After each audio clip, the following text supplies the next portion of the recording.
Do you guys want me to review like this? Okay, guys, we're in the bunker. Let me see. This is a Browning, I guess. What do they call this? A X-bolt or something like that. And anyways, it's pretty cool. It's rad, and it shoots and stuff. And yeah, I like it. And I put a scope on it, and I shot it and stuff. Anyways, let me know if you guys have any questions, and make sure you sub, and I'll see you in the comments. Do you guys want me to review like that? What was that, less than a minute? Not fancy, yes, we do want you to review that way. That was pretty funny. Oh, dude, I could go on and on. I should do fake reviews. Oh my gosh, I shouldn't have said that because now you guys want it. Yes, yes, fake reviews. Please do fake reviews. Please, please, please, please, please, please, please, please, please, please, please, please, please, please. Dude, if I do fake reviews, then I've just doubled my workload. So I would have to do a real review on this gun, and then I do a fake review, which would be funny actually. I might do it here and there. But see, the thing is, if I do a fake review like that, guys are going to dial into it. Maybe they are finding me for the first time, which is hard to believe. But they go, this guy's a knob. Why do people watch this guy? He's an idiot. They're probably saying that anyhow, though. Fake reviews. No, I don't do them that way. So, do you guys want a short format review on this? Not like that, but normal style. Or do you want me to do a longer intro? Please, not fancy. You ask this occasionally, and we're so sick of hearing it. Just do the long format, please. I already know you guys do that. Okay, I know. Guys like LF, for sure. Now, let me say, long format means it's not gratuitous. It's not like blah, blah, blah. It's got to be fun, engaging, moving along. I try to do that. No, it's just, but I'm not just going to go to the gun and, I could cover this review literally in 10 minutes. Not that boring style, but in 10 minutes we'd be done. And then you guys would be going, what the hell just happened? For me, as a YouTube, I hate YouTube. As a content consumer, I hate short videos. I mean, I look for something like 30 minutes because then I just have to go find something else to watch. Or listen to. I might use it as a podcast like you guys do as well. I hate it.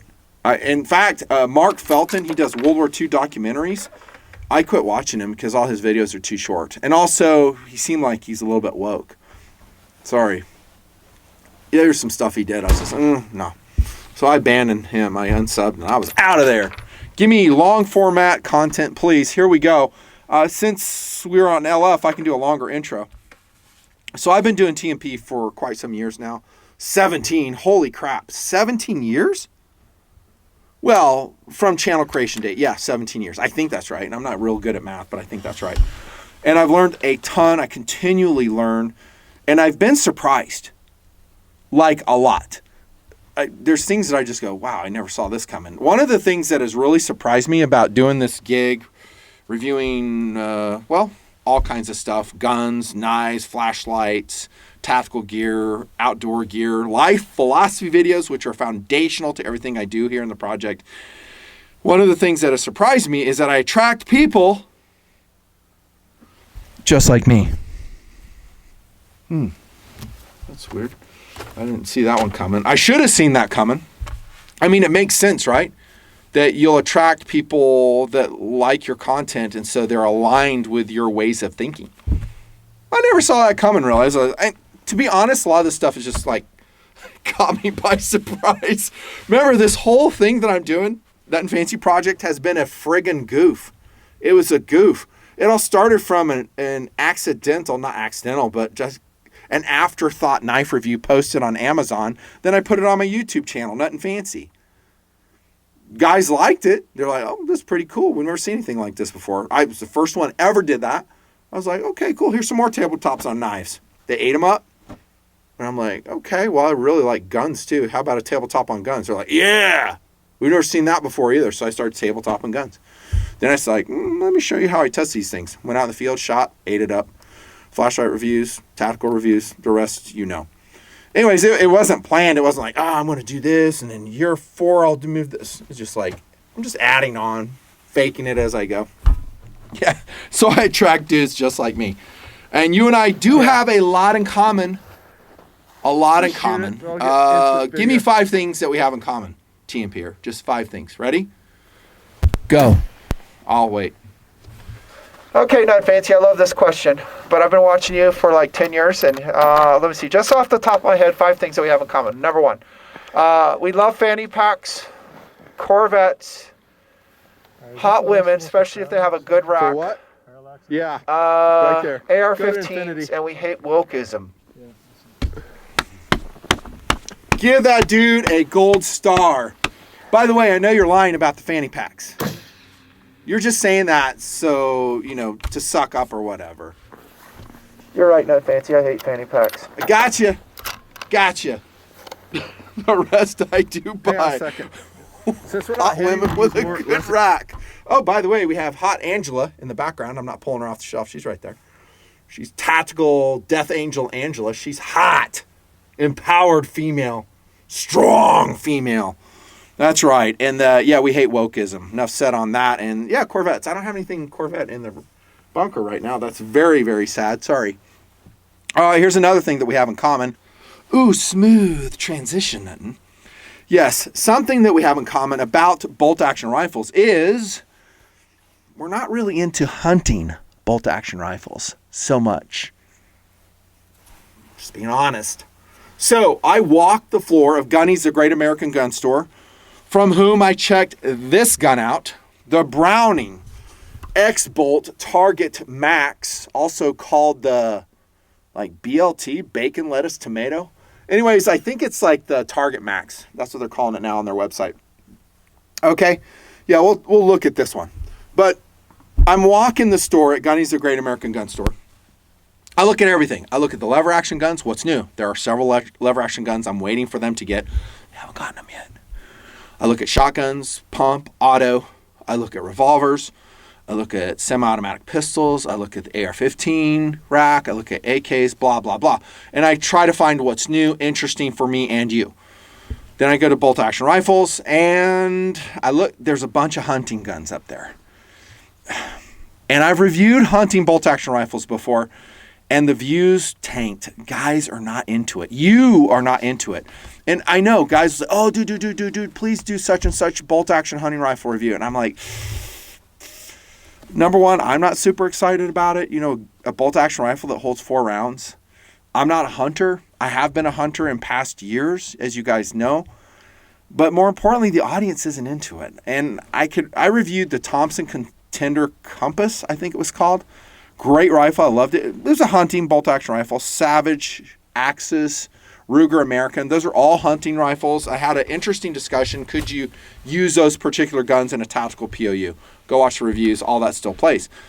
But, guys are like, no. And I'm the same way. I'm saying we have this in common. So when I go down the bolt-action rifle rack at Gunnies, the Great American Western Wear Store. You're welcome, Wyatt. And I see this artillery piece hanging out. I'm interested. I'm attracted. It's a hot girl with a good rack. Hey, men are visual creatures. God made us this way. There would be no babies if we weren't this way, by the way. There would be no venison on the table if we weren't this way. Okay, well, there's a lot of guns that can put venison on the table. But nevertheless, this is a cool looking gun. Kind of an artillery piece. It's got a muzzle brake that looks like it came off a friggin' tank. Yeah, the recoil hog is what that's called on the Browning X-Bolt. Probably the first Browning bolt-action rifle I reviewed. I don't know, maybe. This thing caught my eye. I was like, yeah, this is rad. I'm a sucker for a tactical bolt-action gun. Why? I don't know. I'm a tactical dude. Yeah, I'm a gear dude, just like you. You and I have that in common. So, if I make this the thumbnail, this will tell everybody this is a tactical bolt-action rifle because this is not a hunting pistol grip. Hunting rifles don't have a 10-round AICS magazine. So this is what this gun is meant for. It's meant for not necessarily tactical. And let me say this. From now on, when I say tactical, it means tactical gaming. And that means competitions. Shooting competitions. That's kind of what it's meant for. And let's go into POU right now. So this is a heavier gun naked, 9 pounds, 12 ounces.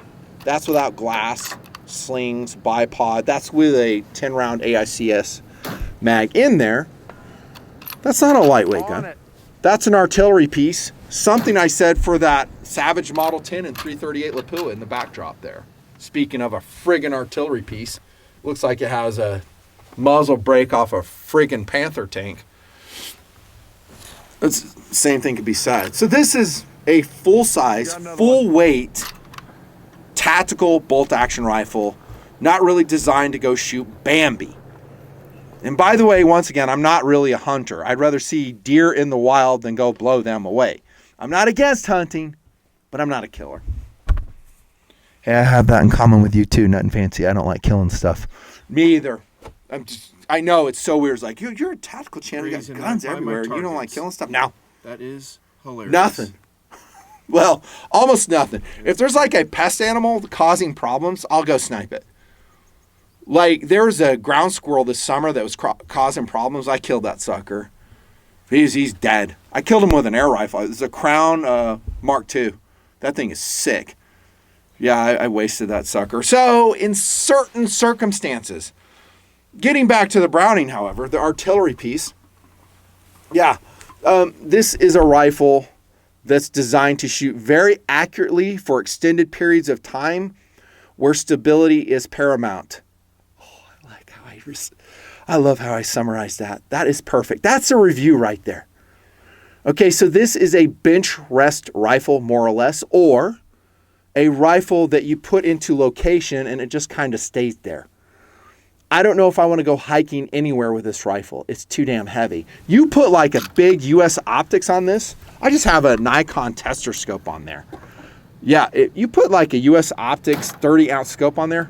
You load it up, you put a bipod on there, sling, maybe you put some other shit on there you don't need, like a scope leveler or something like that. You're looking at, let me guess, 14.5 pounds for a 308. You might want to think that through. I mean, it also comes in 6 mil Creed, 308, this one, 6.5 Creed, maybe some other calibers that I missed. Those are the main ones. For the X-Bolt Target Max bench rest. So this is something that you can shoot very tiny groups with, supposedly. We'll look at the paper. I'll give you my 2 cents on whether it delivers on that or not. And portability really isn't that high on your list of priorities.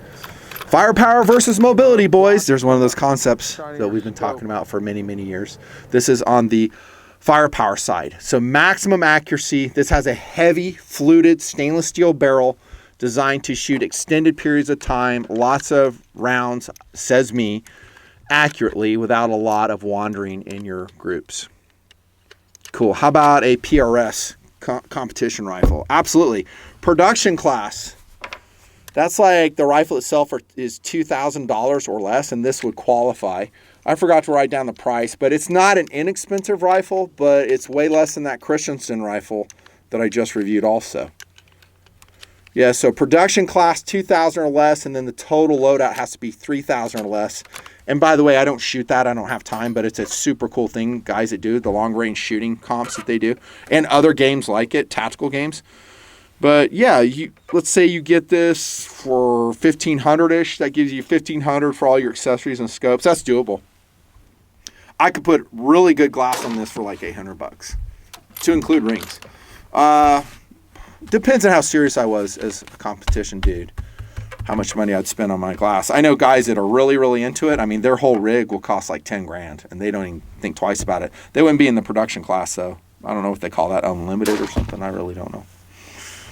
So, Bambi rifle, no. How about without rule of law, bolt-action rifle? I think you're better off served with an AR-10, bro. Yeah, albeit if you live in a jurisdiction where such guns are illegal, you don't want to do the hassle, then yeah, bolt-action rifle, it can get the job done. But a lot of the AR-10 or AR-10 type guns will shoot very accurately. This is that SIG 716 G2 from years ago testing. What was the date on that? 2019. Look at that, dudes. That gun has been sold. It is gone. I did buy it and then I sold it. Gone. The guy who owns it loves it. He's like, yeah, dude, that shoots MOA all day long. I'm like, yeah, it's a great gun. I'd rather shoot that, though. That's fast follow-up shots. AR-10s are awesome. But some guys love bolt-action rifles. Cool. But I would take a semi-auto if I could. I will say this, though, and let's represent this. So this has max accuracy potential. I don't know if 308 is your best long-range caliber, but reaching out to 800 yards with the right load with this gun, no problemo. Me with an AR-10, maybe. I mean, I can do it, but I'd rather shoot this once I go long range. So more consistency, I would say. Recreational collection gun, yeah, if you want. It looks cool. It's a tactical bolt-action rifle. And like I said in the CA review, there's guys that just buy this stuff. They never shoot it. They just put it on the rack, and they're like, yeah, I love looking at that thing. On we go to features. Again, I don't remember having reviewed a Browning X-Bolt. This might be the first, but I will say overall, not just a tactical flavor of the XBLT, bacon, lettuce, tomato. Okay, relax. Target max gun. It's impressive. I mean, I look at this gun, I go, yeah, it seems like a higher end gun. I love that muzzle brake. Again, they're calling it a recoil hog. It's louder than heck from the side. No big surprise. I will tell you, it is highly effective at mitigating what is already pretty tame recoil out of a 10-pound rifle. I felt like I was shooting a .22 Magnum when I shot this. That might be a little bit of an exaggeration, but let's say 223. It was a pussycat. Yeah, I love that recoil. I can't speak. Muzzle brake. It is fantastic. 5/8 inch threading. You can spin it off, put on your can, but then you're going to have a really long overall length gun because this is, long barrel version here. Fluted stainless steel barrel. This is measuring almost 1 inch at the muzzle. So this is a heavyweight fluted, I believe, 416 stainless steel barrel chambered in 308, not 7.6251, I believe. Yep. We'll look at accuracy, and that's pretty much all you need to know about the barrel, isn't it? I've always said that. As I'm one of the few people that says barrel quality, well, you'll see that on paper. It may look cool, but unless it slings loads properly, who cares? Free floated. That gets us to the stock. It's polymer. It almost looks like it's Kevlar. This is a very finely molded polymer. I love the stock. It is fantastic. Adjustable comb, and it works so easily, unlike so many other bolt-action rifles, Ruger, that I've brought to the bunker. Look at that. So if you want to adjust your comb, there it is. It's just so simple. Just a friction knob here, dude. Now, I always mount my glass, even with a testing rifle, very, very low. I hope you do too. But I see guys skying out with their friggin' scopes. They're like an inch above the pick rail, 1.5 inches. I'm like, what the hell are you doing? Keep it low. Keep it low to the bore axis. Simplifies your exterior ballistics. Says me. Lock that down. Nice recoil pad on that. And this is an Inflex by Browning recoil pad. It's just fantastic. You do have an adjustable length of pull here. I didn't do anything with it out of the box. It just fit me well. Again, I'm running that comb in the retracted position. You have a sling stud here. Very Macmillanish. This whole stock is very Macmillanish, which is a good thing. I love their stocks. Their Kevlar, fiberglass stocks through the years have been fantastic. And then you have a wide beaver tail with a pick rail on the bottom for attachment of, I was kind of making fun of it, but you will need some accessories. A bipod is highly recommended. Highly, highly recommended. And free floated once again. I didn't really detect any flex in this stock when I'm shooting it, albeit it was in winter. The real test is if I'm out in the summertime and it's 110 degrees out. I think the gun would be fine though, but maybe I'm surprised. I don't know. Really stiff, full width receiver here with everything you would expect. Not really a 700 pattern. You can see the safety is right here. So it's a push tang safety, which I do love. It is so awesome. Really love it. The quality, everything I'm seeing right here is nice. Let's look at that bolt, by the way. I'm going to pull the bolt out. Show it to you. Because I want to show something that's different on this gun. 3 lugs versus 2. M16 style. Oh, goodness gracious. M16 style of ejector right here, dudes. There's some of that high quality production value you've come to expect from something that started with a goof.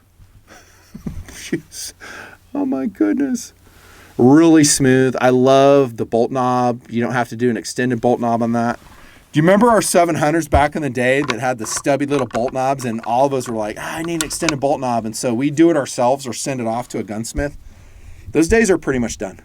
At least if you buy a tactical bolt-action rifle and not a hunting bolt-action rifle. Because if you buy a hunting bolt-action rifle, some have stubby little knobs. Should I even say that? I don't know if YouTube will allow that. Yeah, and so this one's awesome, though. 60-degree throw, cocks on opening, clears the ocular bell, no problems. Positive safety, once again. The safety, when you have it on, it does lock the bolt, if you care. Here's your bottom metal. That is skeletonized aluminum. Your magazine well here, the whole bottom is aluminum. Yep, and the trigger is fantastic. I pulls it at about 10 pounds, 15 ounces. So we'll call it 3 pounds on mine. Oh my gosh, that's a nice trigger, dude. Oh my gosh, that trigger is awesome.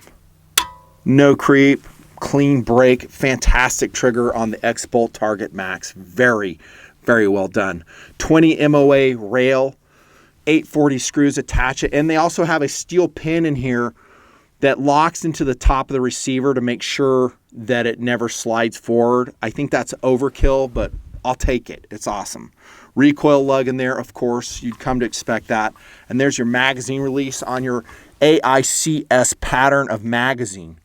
Accuracy, International, Chassis System, Single Stack Mag. And it's push button. I really like the magazine release. It's right where it should be. Works fantastic. These mags are made by MDMT. The mag pulls will work as well. I found they work better when I just loaded 9 rounds. So I tried to jam 10 in there, and I was able to do it, but it seems like when Sean and I were shooting, we're just like, let's just put 9 in there, and it works better. Positive in there.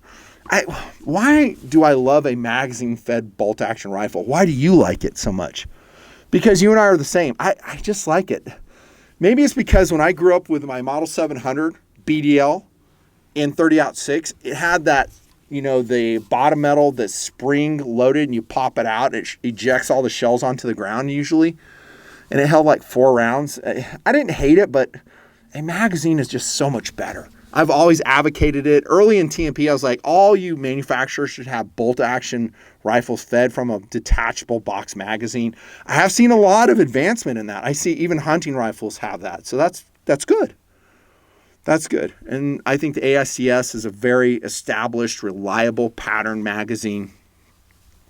That's the features. Oh, notice that it has the gold-plated trigger, which is a Browning hallmark. They do that on so many of their guns. It's kind of a Browning thing to have a gold trigger on there. I really like it. And that's the features down and dirty. How did it shoot? The bacon, lettuce, tomato Target Max. Before I show you the paper, remember that this review can function for a lot of the other X-Bolt rifles. I think you'll have the same smoothness. You'll have the same strength and lockup, the trueness of action. I wouldn't say in all of them, but a lot of them you will, like the X-Bolt Target Pro, the Speed, the Target Max Comp, the LR, SPR, the Mountain Pro Tungsten, the X-Bolt Pro, blah, blah, blah. They're always changing their names. But my overall take, having shot this one, and I've shot X-Bolts before, I don't know on camera, they're a very high quality firearm. A very high quality bolt action rifle. Really? On we go. How did it shoot? Nothing fancy. Enough talking. Now, when I reviewed the Christensen Arms Ridgeline Scout, I have a discussion in that video that says a high quality bolt action rifle should not be ammo finicky. And I would probably extend that to say any rifle shouldn't be ammo finicky if it has a strong action, properly attached barrel to said action, and a high quality barrel. if you have those things and you put it in the hands of someone who knows how to shoot, good mechanics with good stability, this is what you can do. This is the Browning X-Bolt. This is in the field, bro. There's that Federal soft point I told you about, shooting in basically one ragged hole.